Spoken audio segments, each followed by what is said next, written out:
Hey, it's Sebastian from the Metal Gods Meltdown, and today I am joined by Billy Vass. It's great to be chatting to you. Congratulations on Ethical Dilemma. It's been out a short while. What's the feedback been like from media and fans so far? Well, Sebastian, I want to start off by thanking you very much for giving me this opportunity to talk about this this very personal album. Actually, I've been getting crazy feedback. I mean, in personal messages and on the internet, on the sites and everything, that the album is doing quite well. Everyone loves this. Whoever's a progressive metal fan is really astonished by the effort that Bob Katsionis and I have poured into this album. It's a heart and soul of what we're trying to do, which is I guess the crusade to bring back 90s style progressive metal music, Sebastian. That'd be good. Yeah. So did you write a lot of the songs during lockdown, and will there be a second album pretty soon? Actually, some things were done during lockdown. The album was definitely written and finished. The compositions were done way before the release. We were done with the album by 2019, and the release came out this February 2022. So definitely the coronavirus had an effect on us, on all the problems with trying to distribute the CDs that came out and whatnot. It was very difficult, but we knew we had to do the best we can to get this album out there. People needed to hear this. People needed to see what's going on with this kind of music. Yeah, to answer your second question, we're definitely going to come out with a second effort, and probably even a third one, Sebastian. I think this train has hit turbo, and it's going to go all the way. That's great to hear. So if one of the songs from your album could appear on a TV show or a film, which one would you choose? I don't know. You know what? First of all, I don't watch TV, Sebastian. I haven't watched. I haven't opened up the tube for about 5 years now. I'm Really? just sick and tired of the garbage that's going on. Yeah, really. I mean, you know, you're the man after my own heart, man. I've got a TV, and people think I'm fucking weird, but I don't want a TV. No, I don't know. I think you got to be like a serious person that understands what's happening around him to not open up the goddamn television. Yeah. I mean, I'm totally not into those the stories that go back and forth, the fake news that's happening, and the big brothers and the big sisters and the who's screwing who and all that stuff. I can't get into that. I was never into that. I'm 50 years old now. I'm definitely not going to get into something like that. So that takes the television right out of your question. You know what I'm saying? Yeah.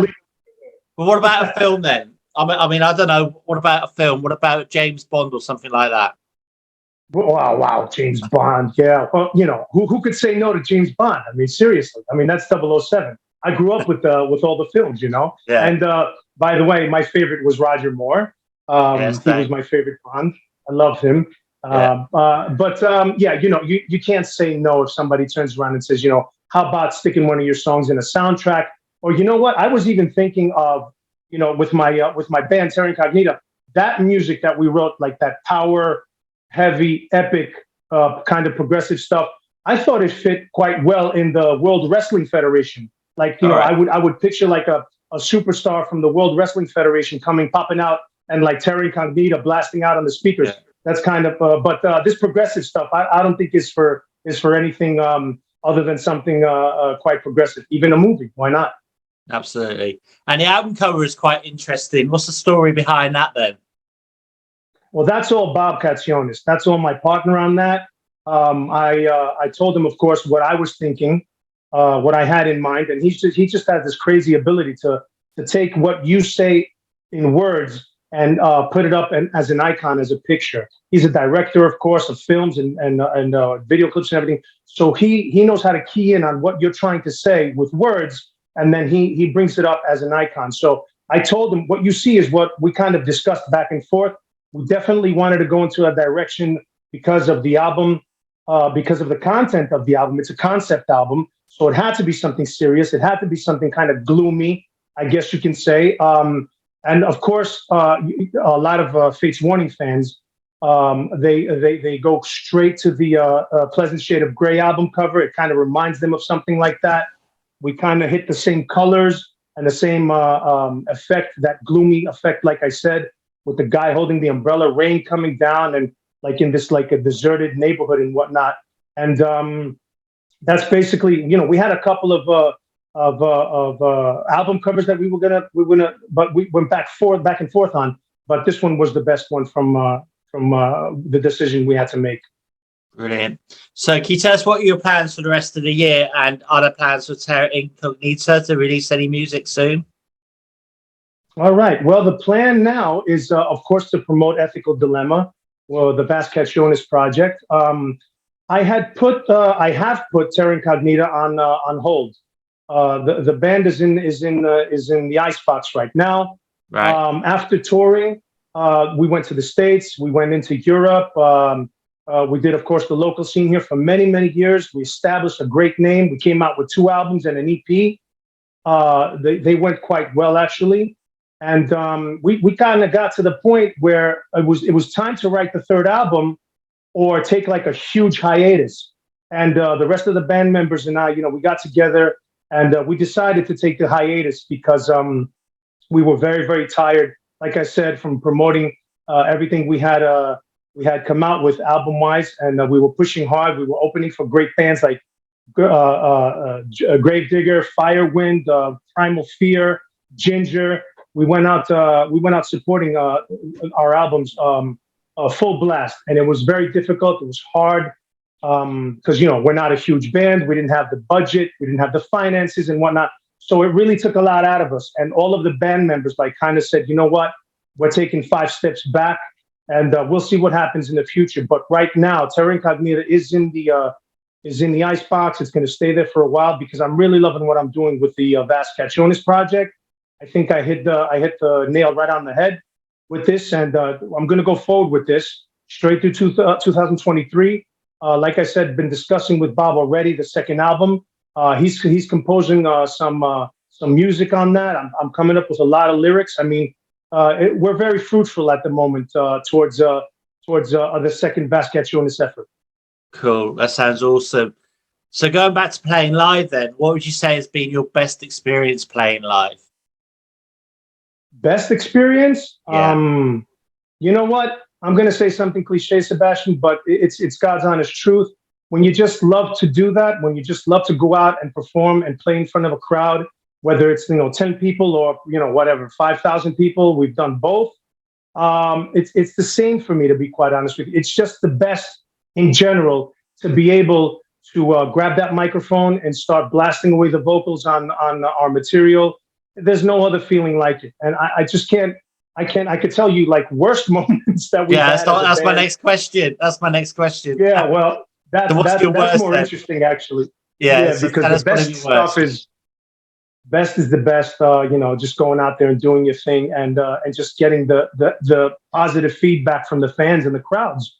Yeah. Worst, from traveling and luggage being stolen or never being delivered on time to festivals that never even heard of us. They didn't even know we had a slot, and renegotiating things, going back and forth, getting lost in the mountains of Romania, trying to find the gig, in snow-covered highways and byways, and flat tires. I mean, like I said, this is all cliche stuff for any touring band, and that a band that has been doing this for over 20 years, Terra's been doing it for 15 years. All bad stuff like that. Having to borrow equipment from other bands. Great bands. That they totally understand. And they give up their stuff for you and things like that. But losing my voice at points, trying to get cortisone shots in the middle of nowhere to try to get the gig to try to see the gig through, things like that. Those are the worst moments for a live performer, actually. Cool. Okay, so if you could make up a supergroup of musicians dead or alive, including yourself, who would you choose? You're asking me to put up an all-star band behind me so I could play live? Is that what you're asking me, Sebastian? Yeah, basically, yeah. Oh man, the list goes on and on and on. What can I say? Let me just, right off the bat, you can see I'm wearing a Face Warning shirt, which means my favorite band by far is Face Warning. So I'm gonna have to have Mark Zonder behind me on the drums. I'm gonna have to have my partner Bob Katsionis on whatever he chooses to play, or he'll play both, which he does always, which is keyboards and guitars. He does both of them extremely well on stage at the same time. So I have to have him up there with me. Now on bass, you're catching me in a very, very peculiar spot because I love many, many bass players. But I think I'm going to have to go with Les Claypool. He's just totally incredible. If you're asking me for an all-star band here, and I guess the second guitarist is going to have to be George Lynch from Dokken. Cool. I mean, I totally adore the guy, love the guy. So that's my all-star band there, Sebastian. Real. Okay. So what song do you think has the heaviest riff of all time? You mean on the album? What song do you think has the heaviest riff of all time? Well, how about I tell you the heaviest song off of Ethical Dilemma, which is the lyric video that we just came out with a couple of days ago. It's called I Walk Alone. Yeah. And everyone's been writing to me because you said heaviest, and they've been writing to us. The fans of the album have been saying to us that it's by far the heaviest song on the album. It's definitely the most non-progressive, let's say, song on the album. Very catchy, but definitely super duper heavy stuff on that song going on. Heaviest song. It could be something from like Metallica to Pantera to Megadeth. I mean, that's as heavy as I get, to be quite honest with you. Maybe some Slayer happening, but that's about as heavy as I'm going to get. Cool. Okay. What was the last song you listened to then today? Today? I have to think about that because quite honestly, I don't remember if I actually heard music today. Oh, actually I did. I put on Sade. I love Sade. Right, yes, I do. I totally adore this woman. Every time she sings, it captivates me. I start crying for some reason. She just amazes me. Yeah, her ability to make me feel this way. So I put some Sade on today. About midday, I was cooling, I was chilling, and it hit me. And I put on some Sade in the house, on the speakers and everything. Yep. Excellent. Okay, so can you tell me why we should check out Ethical Dilemma? Where you can find the album? No, can you tell us why we should check it out? Why we should check out the album? Why you should check it out? Okay. Well, if you're into progressive 90s style heavy metal music, it's definitely right up your alley. We've been told, quite honestly, by many, many fans of the album that it fits right in between Fates Warning, Parallels, and Queensryche's Operation Mindcrime, to be quite honest with you. Everyone puts it right into that slot, right in between those two albums. So whoever is a fan of that style that was happening back then, that's exactly where this album belongs. So I'm sure that we won a whole bunch of progressive metal fans with that on that note. But for the average metal fan, there's definitely plenty to hear on this album. It's a excellent effort. Like I said, it's got Bob Katsionis, a world-renowned musician, composer. I think that the first 2 minutes of the first song is going to hook you, and it's going to get you to listen to all 8 songs after that without wanting to skip anything, because it's just a whole bunch of stuff coming at you at the same time. You might even have to put it back a couple of times, the whole album, to hear things that are happening that you missed the first time. Yeah, that's so important these days, because what with Spotify, I hate Spotify. It's difficult, isn't it, with an album for people to actually sit and listen to an album. Like when I was growing up, that was the thing, but now it's hard. Absolutely, Sebastian. I agree with you 1000%. I remember Jeff Tate, singer of Queensryche, about 15 years ago. He had foreseen this happening. He said, metal bands, you're going to hate me for saying this, he said, and I totally agree with him. He goes, you guys are going to have to start looking at the digital age. In other words, you know what? It's just people that select vinyl albums that go out and have that perception of how that generation would look and hear music. It's all digital. It's all in the computer. It's all in the iPhone, biphone, whatever it's called. It's all in the tablet. And you're going to have to step up as a band and to understand that part of the songwriting. He was absolutely right. Everybody was making fun of him at that time, but I totally agree with him. I hate it. He said it himself. He hated it also.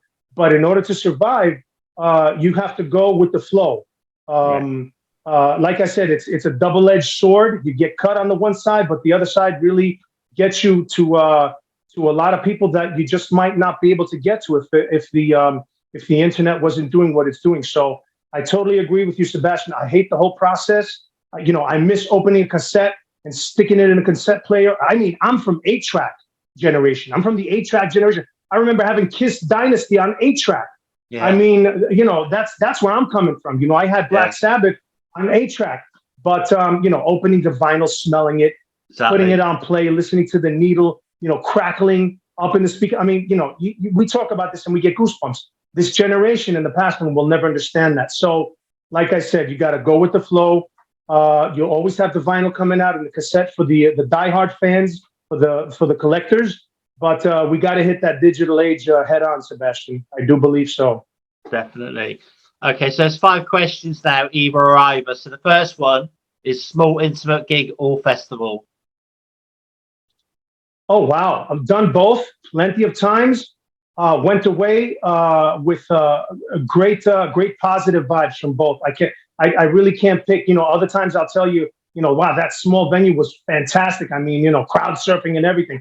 And then the festivals, of course, you get to share the stage with a whole bunch of great bands, and the backstage is just awesome, experiences and things like that. So I'm sorry, but I really can't choose on that level. All right. You sort of answered this one already, but vinyl or digital? Oh, come on. I answered that about 2 minutes ago.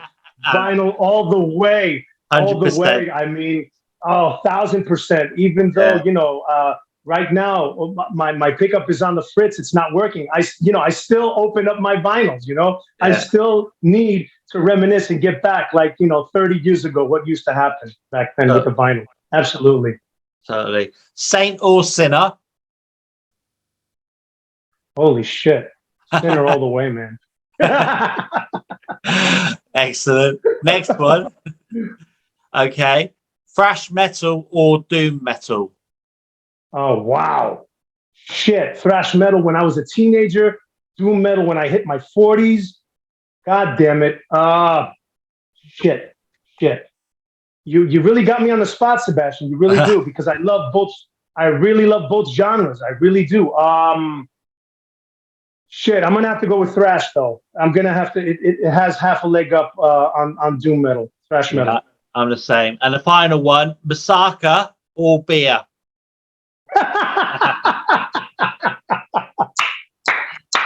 Masaka with beer, Sebastian. Yeah, absolutely, man. Absolutely. All right. Well, I want to thank you so much for your time today. Do you have any final words for your fans, our viewers, and listeners? Thank you very, very much, like I said, again, for giving me this opportunity to plug out Ethical Dilemma, Vass Katsionis. You can find us on Bandcamp and on YouTube, of course. Just keep the metal alive, man. Let's keep heavy metal alive. They're pushing us back underground with all that new metal crap and all that, synchronized iPods and bipods and tablets and shit like that. We got to keep our music alive. Get in the studio and record analogically, not with the computers running, and not with auto tuning, and not that bullshit, man. Nobody that listens to real heavy metal, true heavy metal, wants that crap in their ears, man. Just get in the studio and pour your heart and soul into what you're doing, and the fans are definitely going to get that back.